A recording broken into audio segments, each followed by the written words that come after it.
ग्लानिर्भवति भारत अभ्युत्थानमधर्मस्य तदात्मानं सृजामि परित्राणाय साधूनां विनाशाय च दुष्कृतां धर्म संस्थापनार्थाय संभवामि युगे युगे।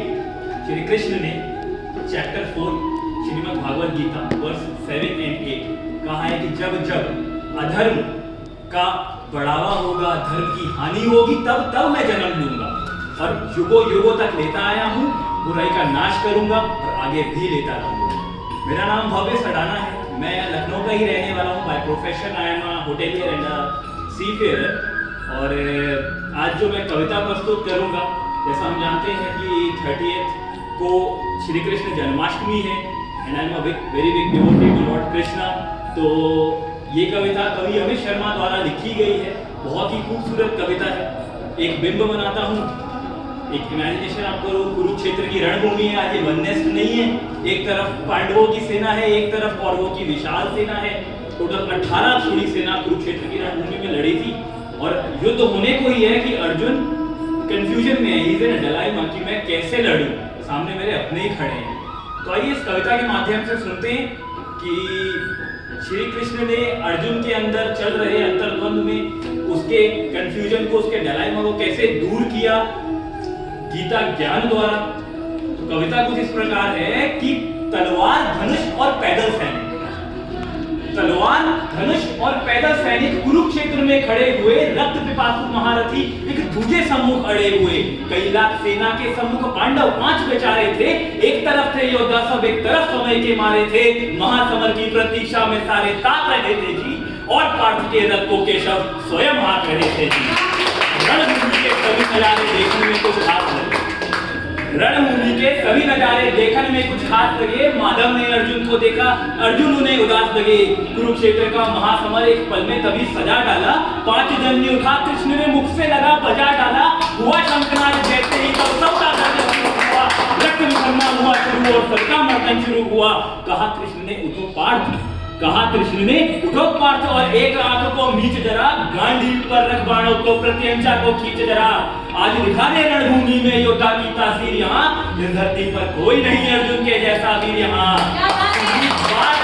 सुनी बात माधव की तो, सुनी बात माधव की तो अर्जुन का चेहरा उतर गया। एक धनुर्धारी की विद्या मानो चूहा उतर गया। बोले पार्थ सुनो कान्हा, बोले पार्थ सुनो कान्हा, जितने ये सम्मुख खड़े हुए हैं हम तो इनसे सीख सीख कर सारे भाई बड़े हुए हैं। इधर खड़े बाबा भीष्म ने मुझको बोध खिलाया है, गुरु द्रोण ने धनुष बाण का सारा ज्ञान सिखाया है।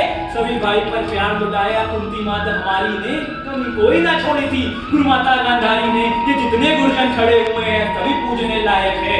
माना दुर्योधन और दुशासन थोड़े से नालायक है।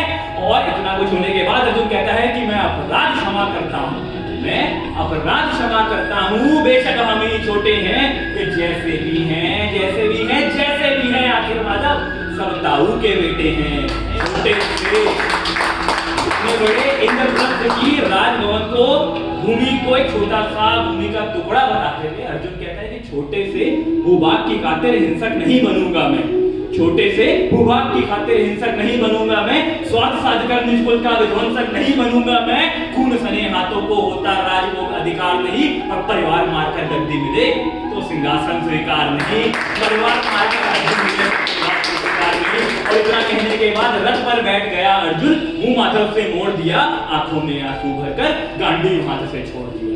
और गांडीव हाथ से जब छूटा तो श्री कृष्ण ने कहा भाई मैंने तो शंखनाद कर दिया, युद्ध की घोषणा हो गई। और अर्जुन है कि युद्ध लड़ने को तैयार ही नहीं है, उल्टा गांडीव हाथ से छोड़ के बैठा हुआ है। तो गांडीव हाथ से जब छूटा तो माधव भी कुछ अकुलाए थे, शिष्य पार्थ पर गर्व हुआ, मन ही मन आर्चाए थे। मन में सोच लिया अर्जुन की बुद्धि ना सटने दूंगा, समरभूमि में पार्थ को कमजोर नहीं पड़ने दूंगा। और धर्म बचाने की खातिर फिर एक नव अभियान शुरू हुआ। उसके बाद जगत गुरु का गीता ज्ञान शुरू हुआ। उसके बाद जगत गुरु का गीता ज्ञान शुरू हुआ। एक नजर में कायर में रणभूमि के कड़कड़ डोल गए माधव।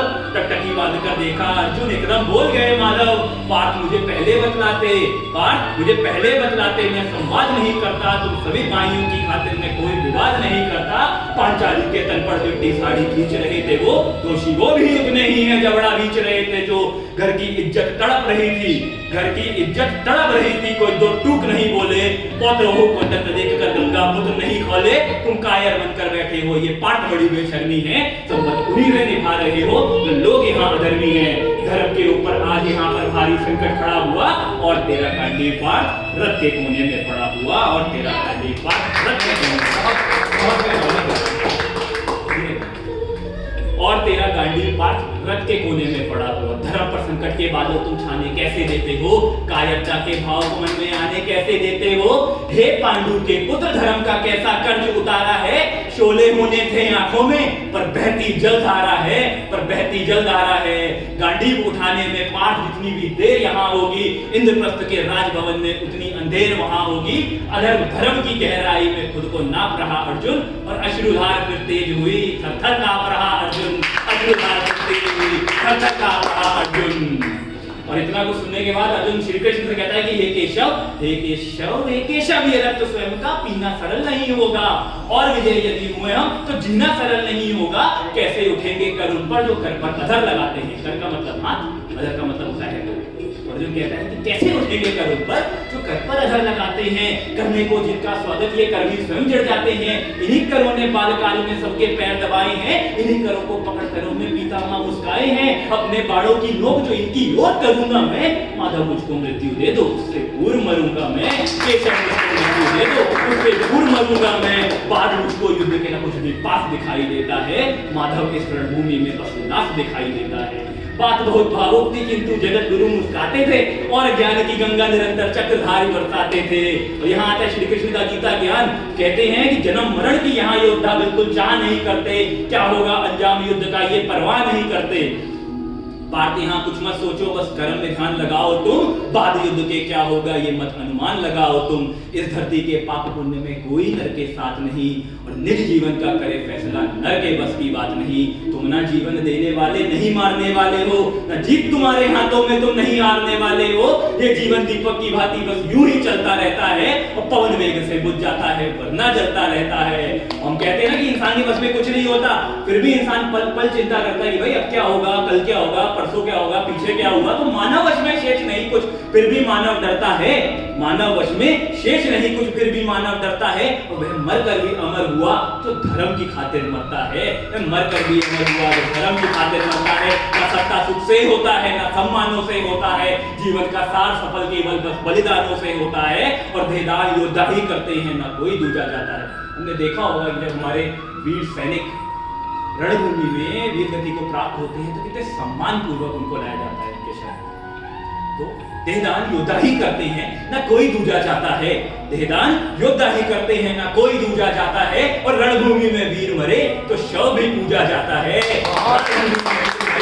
शव भी पूजा जाता है। और योद्धा की परवर्ती जैसे कोटे शस्त्र बदलती है, वैसे मानव की दिव्य आत्मा दैहिक वस्त्र बदलती है। कान्हा तो अर्जुन को मन के उद्गार बताते थे, इस दुनिया की खातिर ही गीता का सार बताते थे। इतना कुछ सुनने के बाद भी अर्जुन कंफ्यूजन में कहता है कि हे केशव कुछ तो समझ गया पर कुछ कुछ असमंजस में हूँ। इतना समझ गया अब तक भी नहीं स्वयं के बस में हूँ।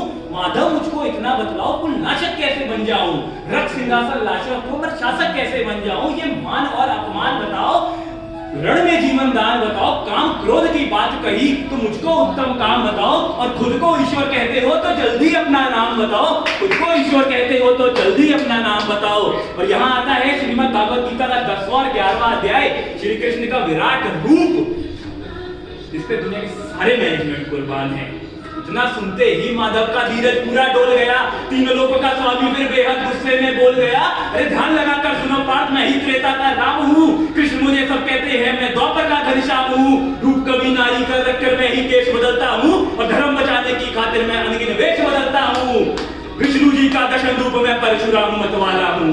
विष्णु जी का दशम रूप में परशुराम मत वाला हूँ। नाग कालिया के पन पर पर मैं मर्दन करने वाला हूँ। अरे बाकासुर और महिषासुर को मैंने जिंदा गाड़ दिया। अरे बाकासुर और महिषासुर को मैंने जिंदा गाड़ दिया और नरसिंह बनकर धर्म की खातिर हिरण्याकश्यप फाड़ दिया।